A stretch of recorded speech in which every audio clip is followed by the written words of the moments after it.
ગાય માતાને ઘાસ ખવડાવવાથી શું થાય ક્યારેય નહીં સાંભળ્યું હોય. વાલા ભક્તો, ગાય માતા આપ સૃષ્ટિ ઉપર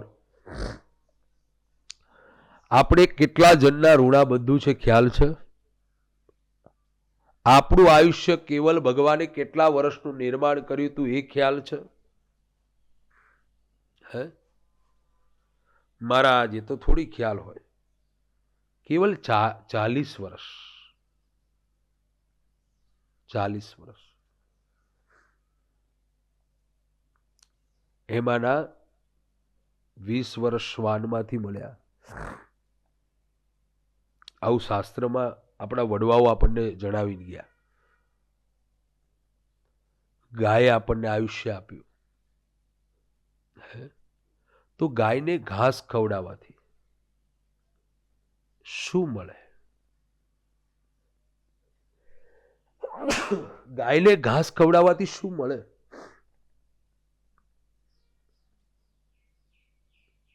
તો શાસ્ત્રમાં એમ કીધું છે કે ગાયને ઘાસ ખવડાવવાથી અસંખ્ય યજ્ઞના ફળ મળે છે.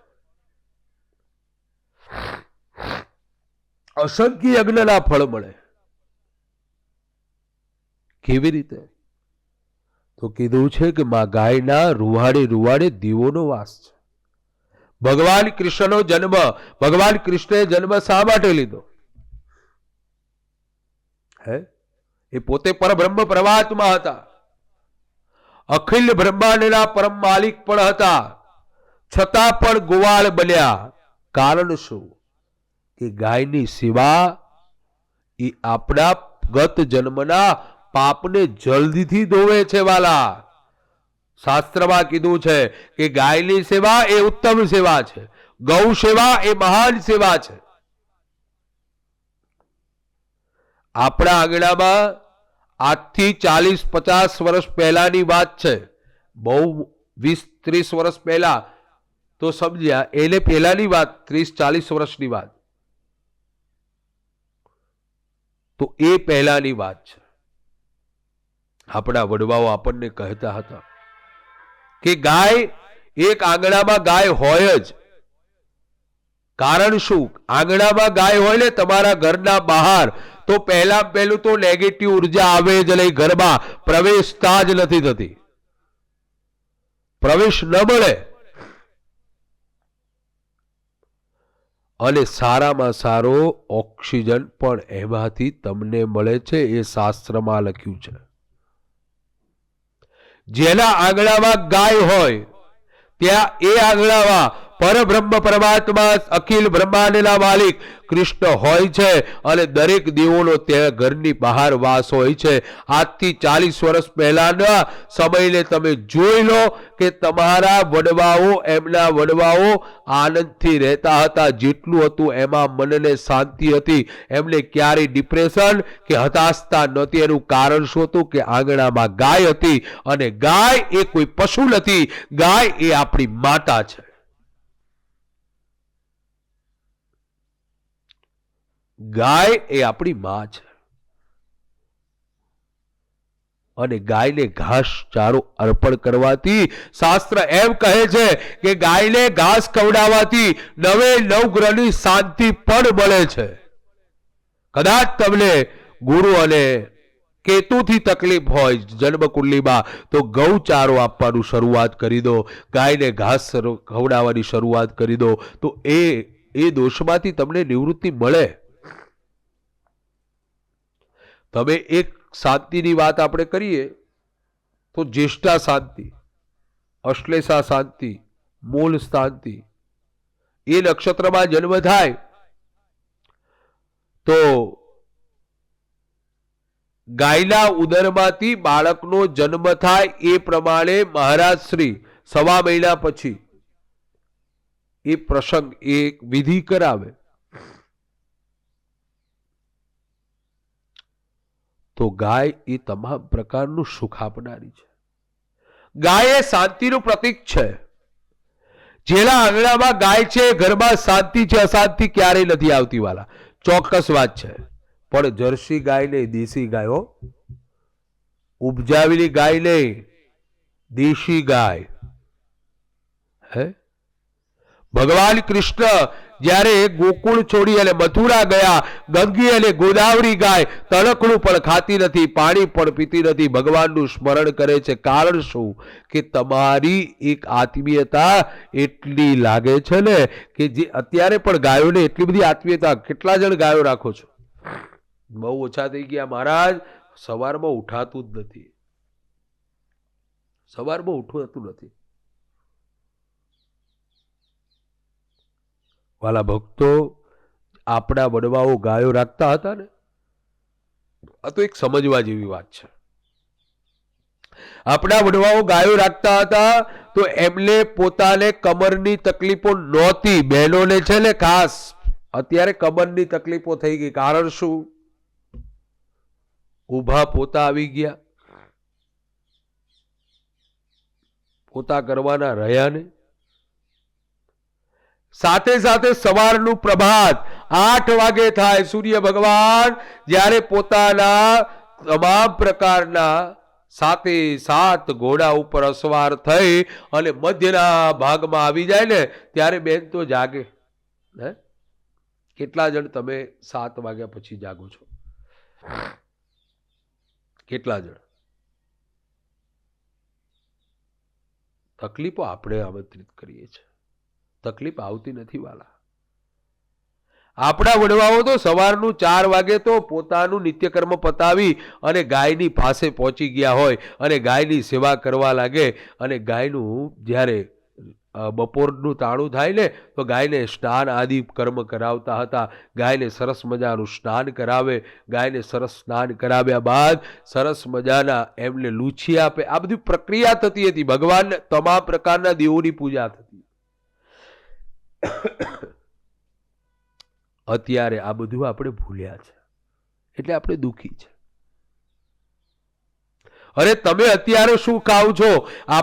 વડવાઓ પાસેથી સાંભળેલું છે કે ગાય અને બળદને બંનેને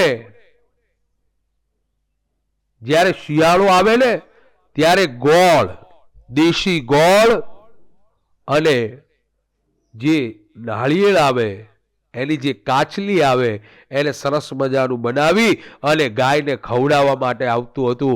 કારણ કે ગાયનું શરીર સારું રહે. આ ભાવનાઓ આપણા વડવાઓને હતી. ત્યારે ગાય માતા રાજી હતી અને જ્યાં ગાય માતા રાજી હતી ને ત્યારે આપણા દેશમાં, આપણા ઘરમાં, આપણા પરિવારમાં, આપણા વડવાઓમાં પોતાના અંદરો અંદર સંબંધો સારા હતા. ક્યાંય પણ તકલીફો ન હતી અને જીવનમાં શાંતિથી જીવન જીવી શકતા હતા. અત્યારે આપણે આ બધું જ ભૂલ્યા છે. અરે વાલા ભક્તો, એક વાત યાદ રાખજો કે ભેંસ ભલે અધબળ દૂધ આપે પણ એને ચાંદલો ન થાય. ચાંદલો તો આપણે ગાયને જ કરીએ છીએ. કારણ એટલા માટે છે કે ગાય એ માતા છે. અરે ગાયનું દૂધ પણ આપણે ઉત્તમ ફળ આપનારું છે. ગાયનું દૂધ પણ પોષક આપણને જીવનમાં તમામ પ્રકારનું શરીરમાં શક્તિ આદિ આપવા વાળું છે. ગાયનું છાણ પણ આપણા જીવનમાં તમામ પ્રકારની ઉપયોગી છે વાલા. ગાયનું છાણનો ઉપયોગ શું બતાવ્યો છે? તો પરમ પૂજ્ય એવા રામદેવ બાબા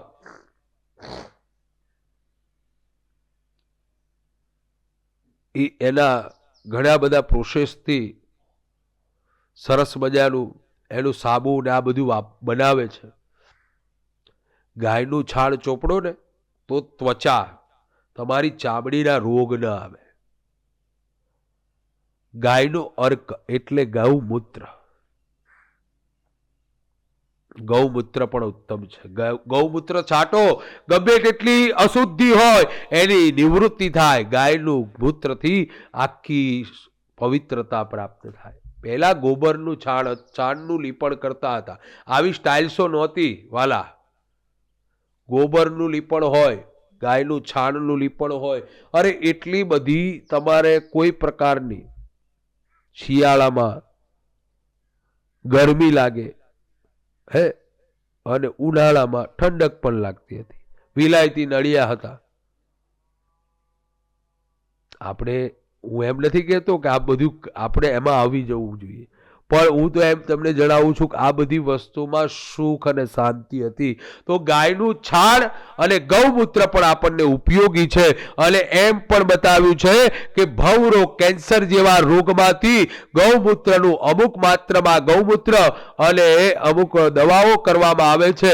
તો કેન્સર જેવી મોટી અનેક બીમારીઓમાંથી પણ ગાયના ગૌમૂત્રથી આપણને મુક્તિ મળે છે. તો એ ગાય માતાને ઘાસ ખવડાવવા અનેક ફાયદા થાય.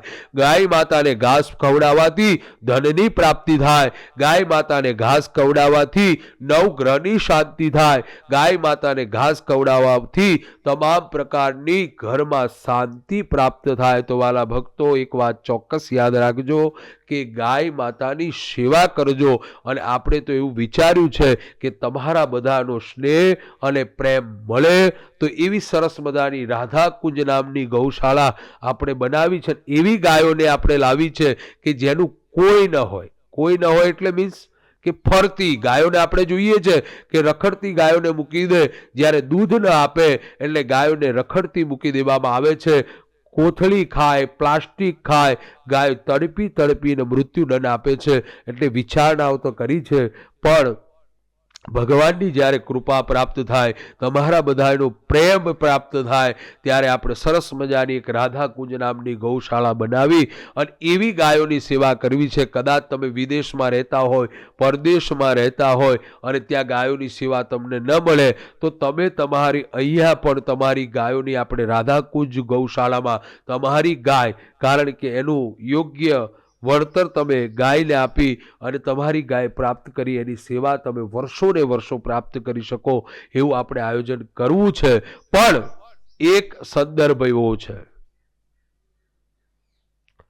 કે આપણે ગૌશાળા અર્થે